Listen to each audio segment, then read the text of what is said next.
Hi friends, అందరికీ నమస్కారం. పవన్ కళ్యాణ్ గారు తన కుమారుడు మార్క్ శంకర్ పవనోవిచ్‌ని ఎక్కడ చదివించబోతున్నారో ఒక క్లారిటీ వచ్చింది ఇవాళ. ఇంతకుముందు ఆయన సింగపూర్ లో చదువుకుంటుండేవాడు ఆ బాబు. అక్కడ అగ్ని ప్రమాదం జరగటం, ఆ ప్రమాదం నుంచి ఆయన బయటపడటం, ఆ తర్వాత మొక్కులు చెల్లించుకోవటం ఇదంతా మనం తెలిసిందే. అయితే ఈసారి మాత్రం మార్క్ శంకర్ పవనోవిచ్‌ని ఇక్కడే హైదరాబాద్ లోనే చదివించాలని పవన్ కళ్యాణ్ గారు నిర్ణయించినట్టుగా తెలుస్తోంది. ఇందుకోసం ఆయన ఇవాళ ఇక్రిసాట్ లోని ఇంటర్నేషనల్ స్కూల్ ఆఫ్ హైదరాబాద్ ని సందర్శించారు. అక్కడ అడ్మిషన్ కోసం ఇవాళ వాకబు చేశారు. సో అక్కడ అడ్మిషన్ రావాలంటే ఏంటి పరిస్థితి, అసలు ISH అంటే ఏంటి, అది ఇక్రిసాట్ లో ఎందుకు ఉంది, దాని పూర్వాపరాలు ఏంటి, అక్కడ స్టడీస్ ఎట్లా ఉంటాయి, ఈ వ్యవహారాలన్నీ కూడా ఒక్కసారి మనం తెలుసుకునే ప్రయత్నం చేద్దాం. ఇది 1972లో ప్రారంభమైంది. ఇక్రిసాట్ ఆవరణలో ప్రాంగణంలో 5 ఎకరాల సువిశాలమైన స్థలంలో ఈ ఇంటర్నేషనల్ స్కూల్ ఆఫ్ హైదరాబాద్ ను ఏర్పాటు చేశారు. ప్రస్తుతం 400 మంది స్టూడెంట్లు ఉన్నారు. 23 దేశాల నుంచి వచ్చి చదువుకుంటున్నారు ఆ పిల్లలంతా కూడా. అలాగే 9 దేశాల నుంచి అధ్యాపకులు ఉన్నారు. ఎక్కువ మంది విదేశాల విద్యార్థులు, అంటే అమెరికా విద్యార్థులు ఎక్కువ మంది ఉన్నారు వీరందరిలో కూడా. సో ఇక్కడ ఇంగ్లీష్ లో బోధన ఉంటది, అంతర్జాతీయ కరికులం ఉంటుంది. కేంబ్రిడ్జ్ నుంచి IGCSE సబ్జెక్టులు, అలాగే IB కరికులం ఇక్కడ ఉంటుంది. అంటే ఇక్కడ చదివితే మీకు ఎక్కడైనా కానీ వ్యాలిడిటీ ఉంటుంది.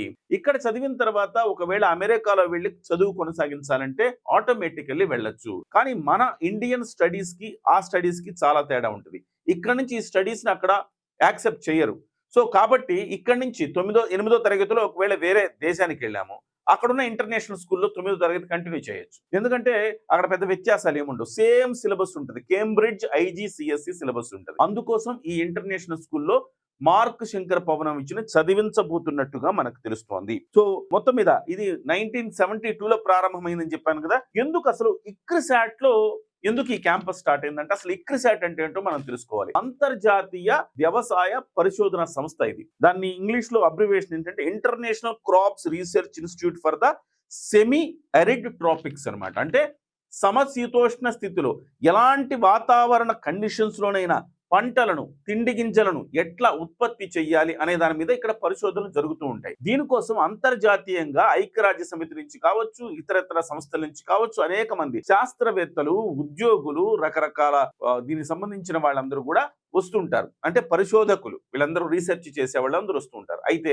వాళ్ళు వచ్చిన తర్వాత వాళ్ళ పిల్లల్ని ఎక్కడ పెట్టి చదివించుకోవాలి, ఇండియన్ స్టాండర్డ్స్ లో చదివిద్దామా అంటే, ఆ తర్వాత వాళ్ళు ఒక 3 ఏళ్ళో 4 ఏళ్ళో ఉండిన తర్వాత మళ్ళీ తిరిగి వాళ్ళ స్వస్థలానికి, వాళ్ళ సొంత దేశానికి వెళ్ళినప్పుడు మళ్ళీ ఈ స్టడీస్ అక్కడ సింక్ కావు. కాబట్టి ఇక్కడ ఒక ఇంటర్నేషనల్ స్కూల్ ఉంటేనే అది పాసిబుల్ అవుతుందని ఆనాటి ప్రభుత్వం ఆలోచించింది. సో వెంటనే 1972లో ఇక్రిసాట్ ను ప్రారంభించే నాటికే అక్కడ ఒక 5 ఎకరాలు సువిశాల ప్రాంగణంలో అక్కడ ఒక స్కూల్ ను కూడా ఏర్పాటు చేద్దాం, ఇంటర్నేషనల్ స్కూల్ ని అని చెప్పేసి నిర్ణయించుకున్నారు. ఎస్పెషల్లీ ఇక్రిసాట్ లో పనిచేసే వాళ్ళ కోసమే ఉద్దేశించి ఇది ఏర్పాటు చేశారు. అయితే ఇక్కడ కేవలం ఇక్రిసాట్ పిల్లలే కాకుండా ఇతరత్ర పిల్లలు కూడా ఇక్కడ చేరే అవకాశం ఉంది. కానీ అందరూ ఇది ఇంటర్నేషనల్ సిలబస్ కాబట్టి ఖచ్చితంగా ప్రతి ఒక్కళ్ళకి అక్కడ అవకాశం ఉందంటే చాలా మంది చేరే వాళ్ళు ఉంటారు కదా. కానీ కొన్ని అర్హతా ప్రమాణాలు ఉన్నాయి అక్కడ. ఏమిటి అర్హతా ప్రమాణాలు అంటే, ఒకటి విదేశీయులు అయి ఉండాలి, లేదా NRI ఉండాలి, నాన్ రెసిడెంట్ ఆఫ్ ఇండియా అయి ఉండి ఇక్కడికి తిరిగి వచ్చి ఉండాలి. అలాంటి వాళ్ళకి మాత్రమే ఇక్కడ మొదటి ప్రాధాన్యత. ఫస్ట్ ప్రాధాన్యత ఇక్రిసాట్ లో పిల్లలకు, వాళ్ళ పిల్లలకి ఆటోమేటికల్లీ అక్కడే ఎడ్యుకేషన్ కి అవకాశం. రెండో ప్రాధాన్యత విదేశీయులై ఉంటే, బయట ఏ సంస్థలో పనిచేస్తున్నా విదేశీయులై ఉంటే గనక వాళ్ళకి అవకాశం ఉంటుంది. మూడో అర్హత ఏంటంటే అంతర్జాతీయ ఎక్స్పోజర్ ఉన్న కుటుంబం అయి ఉండాలి. వాళ్ళ కుటుంబంలో అంతర్జాతీయ స్థాయిలో ఇతర దేశస్తులు ఎవరైనా ఉండి ఉండాలి. సో ఆ రకమైన క్రైటీరియా ఉన్నా కానీ ఇక్కడ అవకాశం వస్తుంది. అలాగే విదేశాల్లో కొంతమంది చాలా కాలం నివసించి అక్కడి నుంచి తిరిగి ఇండియాకు వస్తుంటారు, అలాంటి వాళ్ళ కోసం. సో అదే విధంగా ఇంటర్నేషనల్ ఎడ్యుకేషన్ కావాలి, ఖచ్చితంగా భవిష్యత్తులో మాకు ఇంటర్నేషనల్ ఎడ్యుకేషన్ కావాలి అనేది కనుక వాళ్ళని కన్విన్సింగ్ గా చెప్పగలిగితే వాళ్ళకు కూడా అవకాశం ఇస్తారు. కానీ ఫీజు మాత్రం 4 లక్షల నుంచి 12 లక్షల వరకు ఉంటుంది. అంటే 1వ తరగతి నుంచి గ్రేడ్ 1 నుంచి 12th వరకు అక్కడ ఉంటుంది అనమాట. సో ఇక్కడ ఫీజు మాత్రం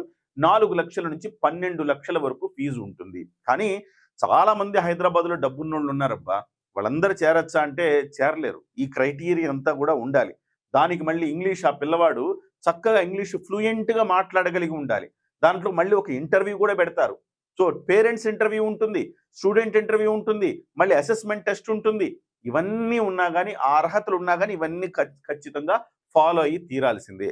సో ఇవాళ ఇప్పుడు పవన్ కళ్యాణ్ గారు ఈ స్కూల్ ని సందర్శించారు. సో సందర్శించిన ఫోటోలు మనం చూస్తున్నాం. సో తమ పిల్లాడికి ఇక్కడ అడ్మిషన్ తీసుకునే అవకాశాలు పుష్కలంగా ఉన్నాయి. ఏ రకమైన క్రైటీరియాలో ఫిట్ అయ్యాడు అంటే, పవన్ కళ్యాణ్ గారి సతీమణి అన్నా లెజినోవా గారు, అన్నా కొణిదెల గారు.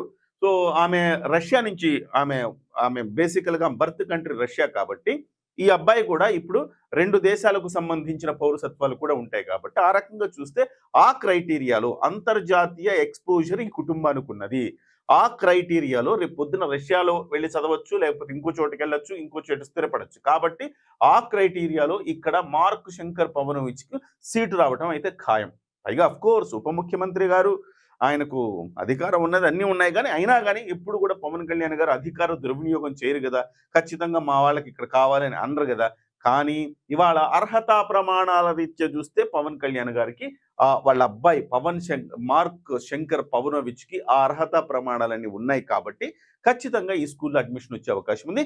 ఇక నుంచి అంటే పవన్ కళ్యాణ్ గారు చాలా మంది రకరకాల ఆరోపణలు చేస్తున్నారు. ఎందుకంటే పవన్ కళ్యాణ్ గారి ఫ్యామిలీ ఎక్కడుంది, ఈ రకరకాల ఆరోపణలు. సింగపూర్లో ఉండి ఇంటర్నేషనల్ ఎడ్యుకేషన్ ఇవ్వాలన్న ఉద్దేశంతో అక్కడికి చదివిస్తూ ఉన్నారు ఇప్పటి వరకు.